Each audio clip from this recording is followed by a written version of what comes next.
que estamos para continuarmos o livro Novos Rumos à Medicina, volume 1 e 2. Que é psiquiatria?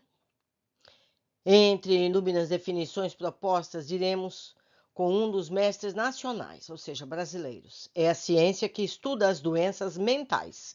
A doença mental é a doença do entendimento, abrangendo com esse termo um vasto sentido dos atos, quer sejam conscientes, subconscientes, inconscientes, de cuja análise não se pode prescindir. Em uma tese geral, não caberia a lembrança e o relato minucioso das diversas etapas pelas quais passou a psiquiatria até os dias de hoje. Todos os tratados aí estão com riquezas de pormenores, com páginas e páginas de relatos sobre os seus primórdios. Todavia, não nos podemos prescindir de um ligeiro comentário que vai desde as eras remotas, em que consideravam os loucos como possuídos pelo demônio, que entrava nos seus corpos, transformando assim os doentes, até aos tempos atuais, os que desejam incluir os espíritas nos quadros de descrição e estudo das doenças e das suas classificações oficiais. Antigamente, em priscas eras, as pessoas recorriam às divindades, procurando com presentes régios e orações comprar o seu poder divino para amainarem a cólera dos demônios. Não sendo atendidos por essas divindades, recorriam aos incensos, a princípio com substâncias perfumadas, depois com insucessos constantes ao enxofre, como recurso de depuração. Desconfiavam naturalmente de que o diabo gostava de perfumes, e daí a pretensão de afugentá-lo com substâncias com cheiro desagradável.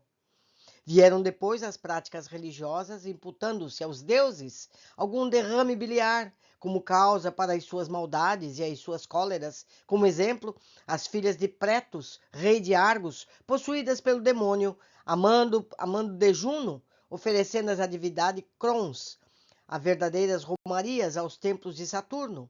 Jeová, castigando Saul, milhares de pedintes clamando pelas graças dos Asclepíades, donos dos segredos para curar os loucos. O diabo, todavia, era renitente, e essas divindades nem sempre dispostas a abrir luta contra o Senhor das Trevas.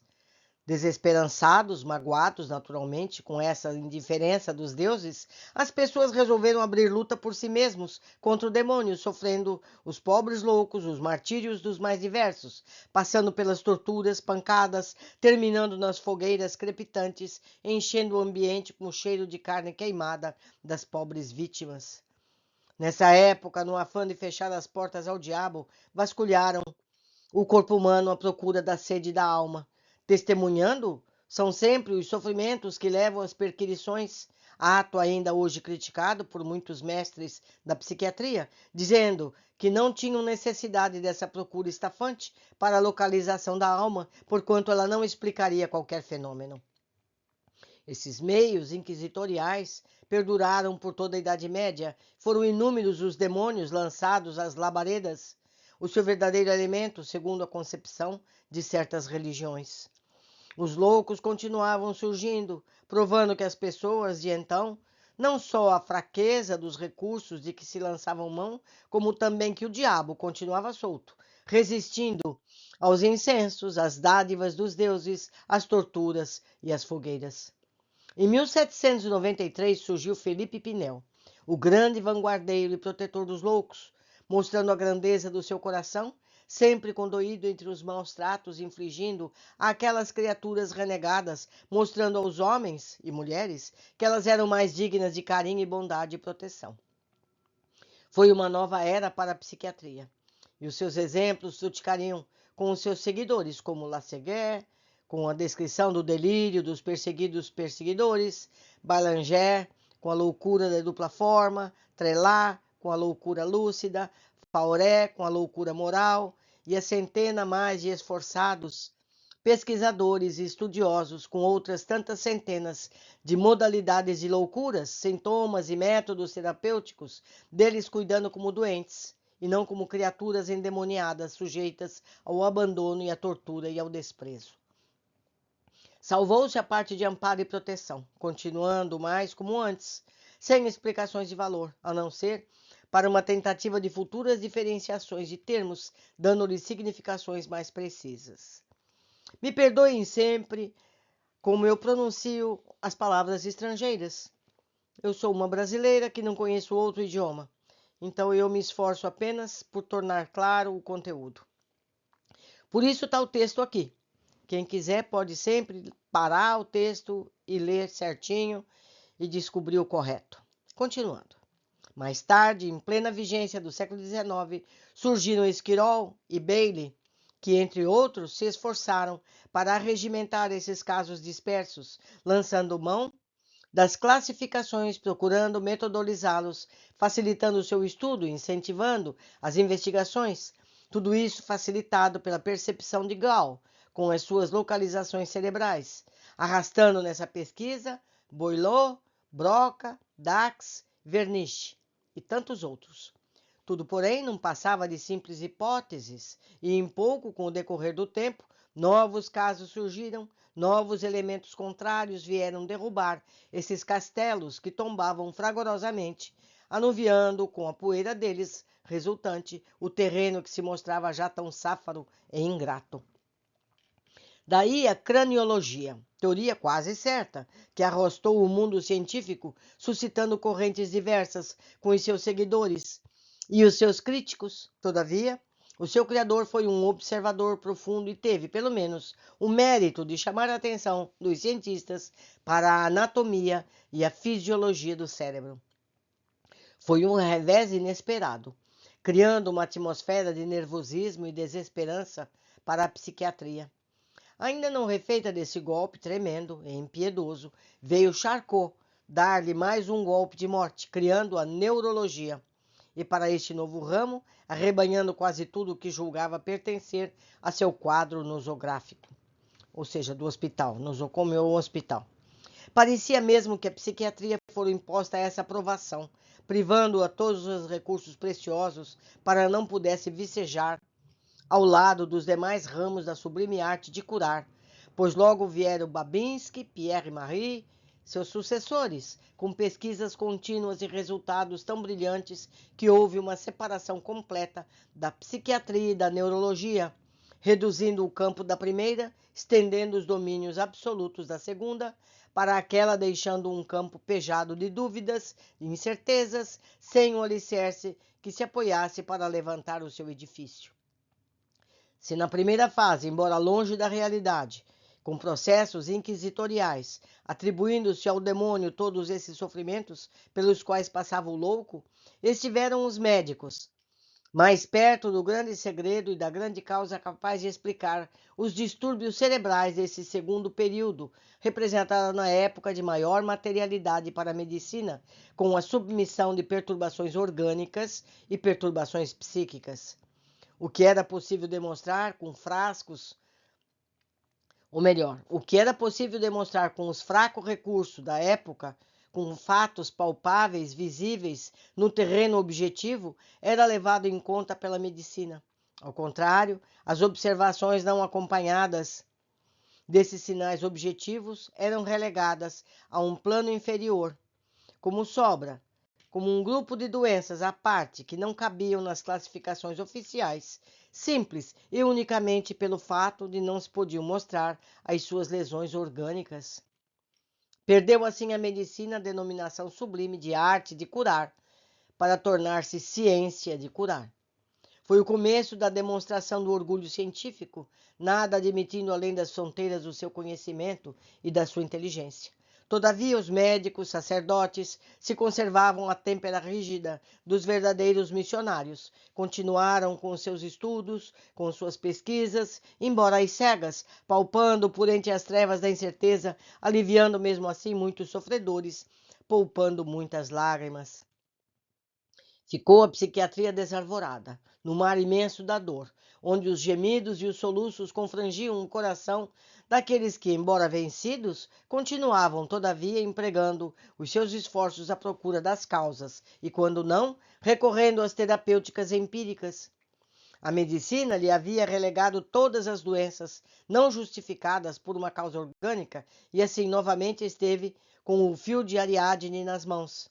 mas teve receio de penetrar no mundo subjetivo para percorrer os seus corredores sombrios e infindáveis à procura do que não era visível nem palpável. A matéria continuava ainda como atração máxima para os sentidos humanos, e o corpo, qual obra divina, que representa o máximo de um poder superior, devia ser padrão, abismo insondável, onde encontrariam explicações para tudo. As experimentações, as pesquisas continuavam, pois, girando em torno desse mesmo corpo visível e palpável. Esmorecidos, porém, não vencidos, aos poucos foram aparecendo novos lutadores que empregavam os seus esforços nas pesquisas estafantes, à procura de causas, tirando deduções nas observações que acompanhavam com carinho.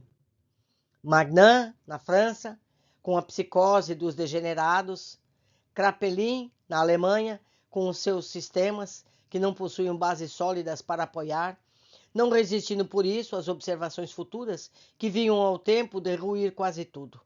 Procuraram dividir as psicoses em passageiras, periódicas, duráveis ou crônicas.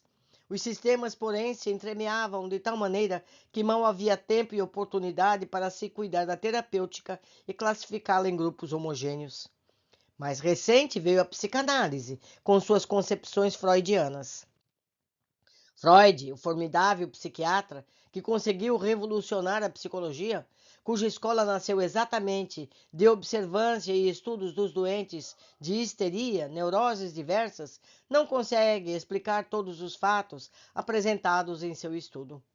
A simples regressão a um estado de fixação no desenvolvimento infantil, pois o histérico sofre sempre de uma reminiscência, isso está em Breuer, não dá conta dos casos observados nos hospitais, em que os neuróticos, por mais que estabeleçam uma associação de ideias, de modo a encontrar o elo perdido que teria dado causa à enfermidade, não explicariam lembranças de outras existências que a hipnose e a mediunidade revelam. Freud encastelou-se na matéria, embora discípulos seus, principalmente no Brasil, procurem espiritualizar a sua genial pesquisa, que hoje já não desperta nem a mesma curiosidade, nem o mesmo interesse de alguns anos antes. Vê as discussões porfiadas, os congressos, reunindo as maiores capacidades, os livros, os compêndios, os tratados, como provas palpáveis de que se estuda, trabalha e investiga. Neste ponto do capítulo, o Dr. Inácio incluiu 3 fotos de pacientes, com o motivo das internações. Mas as fotos, como eu disse antes, estão muito apagadas por serem irrelevantes ao nosso estudo e incluo apenas a legenda das fotos. Vocês podem imaginar um paciente, porque é o que eles são. Dr. Inácio Ferreira descreveu como enfermos da matéria os 3 casos, pois o motivo da insanidade foi uma doença física. Legenda das fotos, data da internação e o motivo do desequilíbrio nos 3 casos. Neurosífilis, ou seja, os 3 pacientes tiveram sífilis e por conta disso a sífilis atingiu o sistema nervoso e ele ficou desequilibrado. Apesar de tudo isso, a psiquiatria continua marcando passo, permanecendo sempre aquém dos demais ramos da medicina, incapaz, sem forças e sem meios para minorar sofrimentos, dores e angústias. Se para os diagnósticos e as classificações ela ainda não pôde galgar sequer os primeiros degraus para ir ocupar a cátedra que lhe compete entre as demais partes que compõem o todo científico, quer dizer, então, das suas finalidades, sem o apoio de uma terapêutica criteriosa e sensata? Apoiada no materialismo, circunscrevendo o seu esforço em torno do corpo humano, empregando o seu tempo e as suas investigações tão somente em torno da matéria, esquecida da vastidão do campo que se lhe apresenta à frente, empanada pelo orgulho do saber e da competência, obrumbada por todas essas circunstâncias, admite fronteiras à sua penetração e um fim como o desejo das suas derrotas, o túmulo. Antigamente eles queimavam a pessoa que tinha problema mental, estava resolvido. E agora também, eles esperam a pessoa morrer, o túmulo. Em vez de confessar criteriosamente o erro em que, em cada passo, se atropela, em vez de abandonar a sua rotina oficial, sem proveito, sem finalidade, sem esperanças, persiste em enganar a si própria com termos difíceis, nem sempre significativos.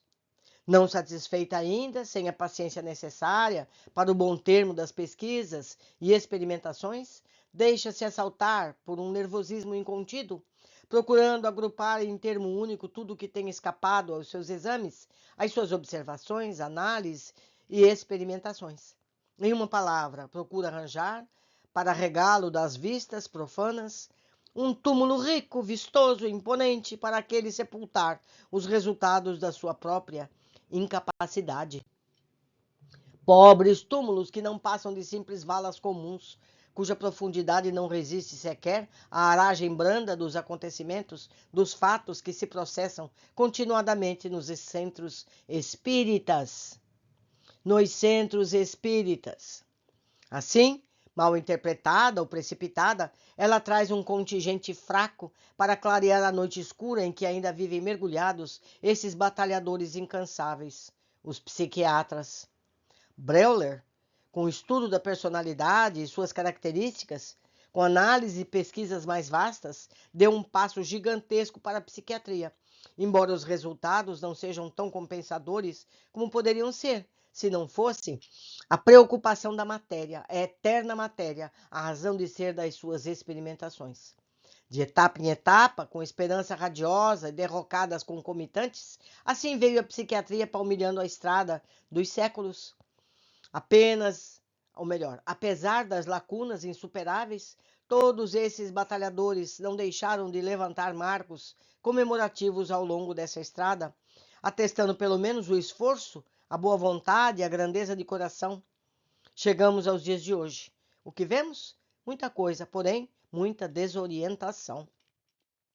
Parece mesmo que aqueles atalhos, aquelas estradas palmilhadas com tanto sacrifício, vieram convergir para um largo além do qual a caminhada obrigatória divisa o mesmo emaranhado de caminhos que trouxeram, trazem e trarão as mesmas desorientações, as mesmas dúvidas, as mesmas incertezas.